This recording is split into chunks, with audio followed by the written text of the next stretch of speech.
ভারতের কোনো সংস্থা কোনো প্রতিষ্ঠান আগে যেভাবে বাংলাদেশে কাজ করেছে, আমি হাসিনার আমলের কথা বলছি, যে ধরনের অ্যাটিটিউড করেছে সেটা হতে পারবে না। আমরা আলাপ করছি সেটা।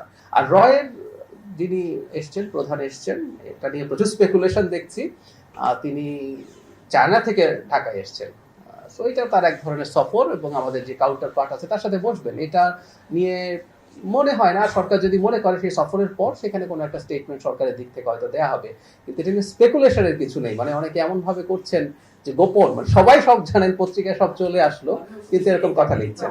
কোনো ব্যাপারই নেই। যেমন আমাদের যিনি গোয়েন্দা প্রধান আছেন তিনি তো ভারতে গিয়েছিলেন, তিনিও ভারতে গেছেন, তিনিও সফর করেছেন। একটা কথা আমি একটু ক্লিয়ার করতে চাই, জনাব ত্রিবেদী হাই কমিশনার কিন্তু তার বক্তব্যে এই কথাটা বলেছেন, যে কথাটা আমরা সব সময় বলি যে আমাদের তো প্রতিবেশী পাল্টানো আসলে যাবে না, বন্ধু পাল্টানো যায়। এটা পররাষ্ট্রনীতিতে বলা হয় বন্ধু পাল্টানো যায়, কিন্তু প্রতিবেশী পাল্টানো যায় না। সো আমাদের তো আসলে এনগেজ করতে হবে। In the heart of the city rises a destination built for greatness.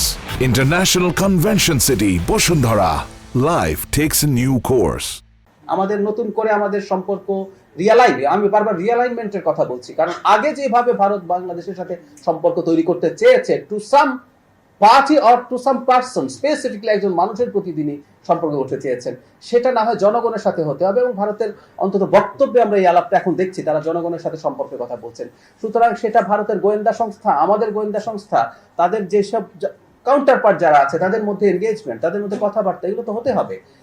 ব্যাপারটা হচ্ছে এই, ভারতের কোনো সংস্থা কোনো প্রতিষ্ঠান আগে যেভাবে বাংলাদেশে কাজ করেছে, আমি হাসিনার আমলের কথা বলছি, যে ধরনের অ্যাটিটিউড করেছে সেটা হতে পারবে না। আমরা আলাপ করছি সেটা। একটা স্বাধীন সার্বভৌম আত্মমর্যাদাশীল জাতির সাথে যেভাবে আচরণ করতে হয়, কথা বলতে হয়, ভারতের নিরাপত্তা নিয়ে তাদের কোনো বক্তব্য থাকতে পারে, আমাদেরও থাকতে পারে, এগুলো নিয়ে আলাপ আলোচনা হবে। কিন্তু ওই যে বললাম, দুটো স্বাধীন সার্বভৌম দেশ আলাপ করছে, এভাবে এটা হতে হবে। সো ওইটুকু এনশিওর হলে আমাদের করতেই হবে। আচ্ছা, আমি প্রথম যেটা বেশি গুরুত্বপূর্ণ সেটা হচ্ছে ভারত আমাদের প্রতি কি আচরণ করবে। আমি বিশ্বাস করি তারা বুঝবেন, কারণ বাংলাদেশে একটা জনগণের নির্বাচিত সরকার দায়িত্বে এসছে, ব্রুট মেজরিটি নিয়ে এসছে। জনগণের কোন সরকার জনগণ এবং রাষ্ট্রের স্বার্থ নষ্ট করে কারো সাথে কোনো সম্পর্ক তৈরি করবে না, ফুল স্টপ। এর মধ্যে কোনো এদিক সেদিক হবে না, আর সুযোগ নেই আসলে। এটা এরকম একটা প্রতিনিধিত্বশীল সরকারকে করতেই হবে।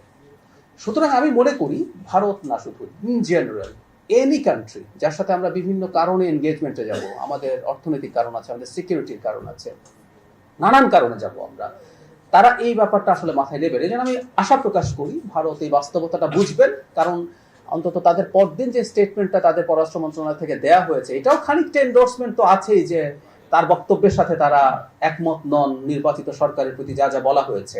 বা পরবর্তীতেও আমি আশা করি জনাব ত্রিবেদী ভারতে গেছেন, তিনি নিশ্চয়ই তার সেই জায়গায় যেখানে রিপোর্ট করার কথা জানাবেন যে বাংলাদেশের অ্যাটিটিউড কি।